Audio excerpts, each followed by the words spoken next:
You are Locked On Ole Miss, your daily podcast on the Ole Miss Rebels. Part of the Locked On Podcast Network, your team every day. Thanks again for making the Locked On Ole Miss podcast your first listen every day. We're free and available wherever you get your podcast, including YouTube. We are part of the Locked On Podcast Network, your team every day. Hello, I am Steven Willis of the Locked On Ole Miss podcast, and thanks for making the Locked On podcast your first listen every day. Here with Tom Vanderford, the mayor of Corinth, in the house. And you know what? I got all my shows ready to go this morning, and then all of a sudden we found out that JJ Pegues is going to be wearing the number 38 this year. And for people, it's like I said on Friday's show, if you are over the age of 45, that means something more than younger people today. That number 38 is a big deal. The one thing that I wish would happen, I wish that they would kind of go back and at least give it to a defensive back. I agree. You know, at first it was always given to a DB, and now it's kind of migrated to, a defensive player. We've had a rash of linemen lately that get it, I kind of understand, but at the same time, originally it was all about the DBs, and then it kind of migrated to linebacker and it migrated to DL, but it's a defensive award now. But I'm glad JJ got it. He's a good kid. He's very active in the community, and I'm looking forward to him having a big year. I did notice one thing, though. It said he would only be wearing 38 at home games. So, I think, on the road, I guess he's going to wear the patch. Yeah. Yeah. And we've had players in the past that just wore the patch and never wore the jersey. P. Willie didn't wear the jersey because everybody thought the jersey was cursed at that point. Right. Yeah, that's what started the patch, because they wore, because like 3 years in a row, a player got hurt wearing 38. That is correct. Correct. So JJ Pegues is a good guy. He's going to basically give you everything you want from the Chucky Mullins Courage Award winner. Any other year, if JJ Pegues was not on this team, Trey Washington would probably be the award. Exactly. Yeah, Trey Washington. He's it's hard to say because he's so good, but he's kind of one of those guys that flies under the radar. Forget about him. And he was clutch last year. I think he made honorable mention all SEC this year, I think. Yeah, he was clutch, and so was John Saunders. He's another player that just doesn't get his plaudits, and everybody else thinking about the new transfers. Yeah. Key Lawrence and all those guys. But I'm telling you, man, those two guys are probably our best two safeties on our team, in my humble opinion. I'm a huge John Saunders fan. I am a huge Trey Washington fan. But listen, of the new transfers that came in, this is important to realize. There's a lot of good players. Oh, yeah. But Lewis Moore, I think, has a chance to be like this year's Dejon Anthony. No, I agree. I don't I keep beating a dead horse, but we are so deep everywhere. I think, we're only one deep, we're only one deep or two deep here. I look at the roster and they're just, we're three deep almost everywhere. It's like the kid from UTSA that transferred in, Rodney Gross, that transferred in. Everybody's like, well, that must mean there's a problem at linebacker. What's going wrong? And everybody's trying to connect dots. No, it's trying to prepare for a 16-game schedule, and they always take more depth at every single position. Nobody's safe. No position is good enough. He's a depth piece. We're on a higher plane than the average Ole Miss fan is used to. And it's kind of hard for us to get used to it. And the national pundits are the same way. They're like, oh, yeah, Ole Miss is overrated. They're only one deep. No, dude, that's your dad's Ole Miss. This is the new Ole Miss. I'm talking with everybody this weekend with the end of fall camp. about specifically the backup quarterback race between Austin Simmons and Walker Howard and AJ Maddox, if you want to put him in there as well. How do you think that is going to shake out? And what do you think is going on? Who do you think will be the first quarterback off of the bench to go in the game against Furman? Austin Simmons.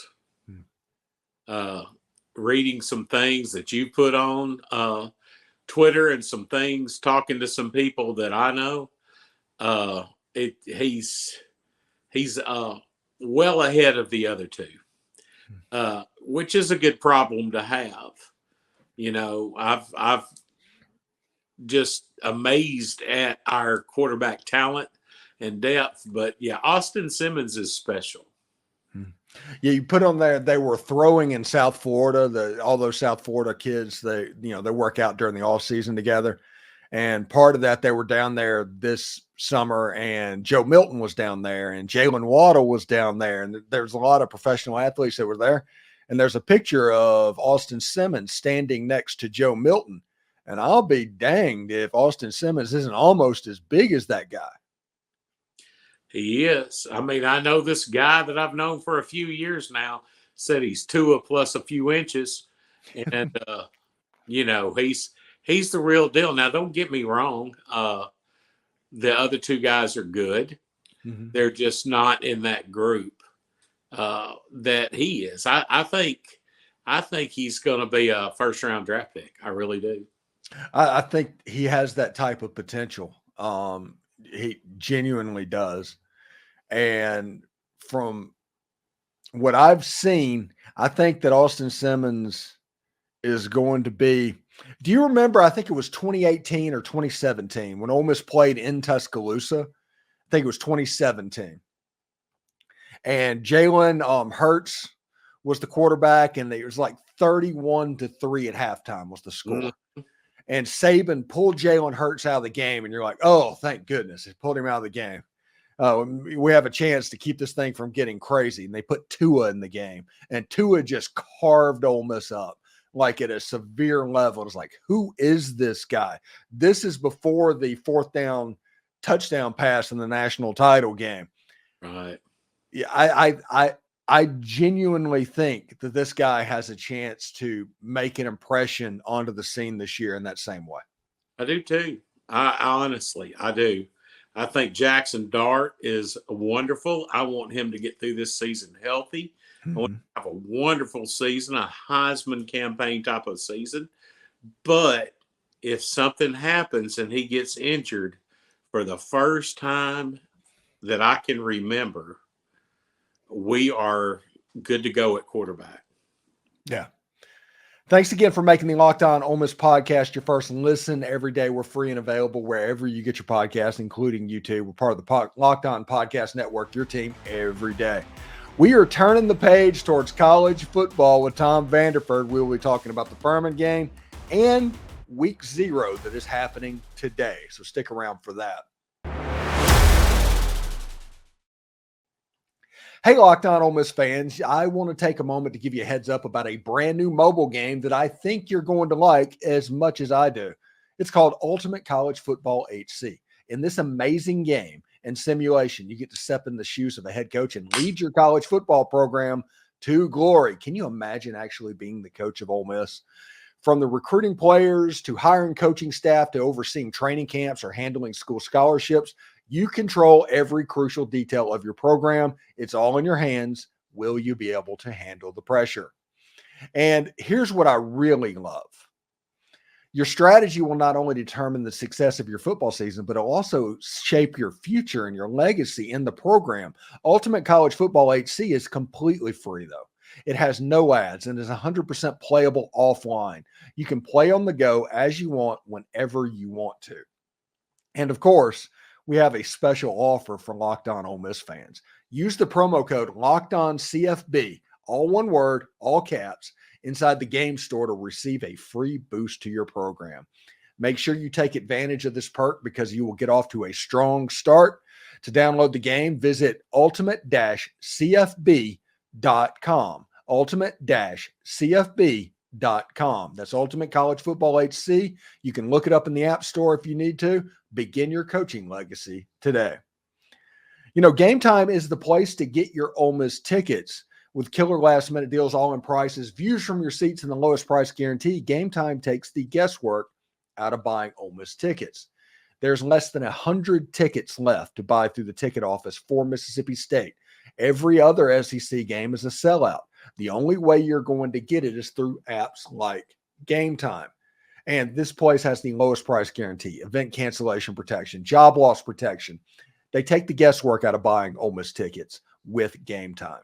And with this being the most anticipated season in the history of Ole Miss, I may be able to help you out with tickets. Download the Game Time app, create an account, and use code LOCKEDONCollege for $20 off your first purchase. Terms apply. Again, create an account and redeem code LOCKEDONCOLLEGE for $20 off. Download Game Time today. Last minute tickets, lowest price, guaranteed. Are you watching Fox Sports or ESPN on your TV all day and you have to turn down the volume with all of that shouting? Make the switch to Locked On College Sports. It's a free 24/7 sports streaming channel programmed for you every single day to bring you the biggest stories without all of that screaming.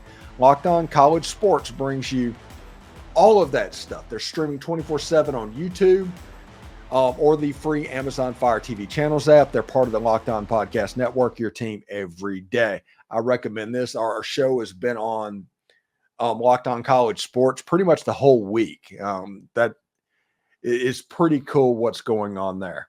So, Tom, we have Furman coming up on the schedule about a week away. A week from today, Ole Miss will be suiting up against Furman. The first thing I want to ask is, that is a wear white game to where the fans are asked to wear white in there. Do you think that Ole Miss is going to come out wearing their new uniform, or are they going to save those for SEC opponents?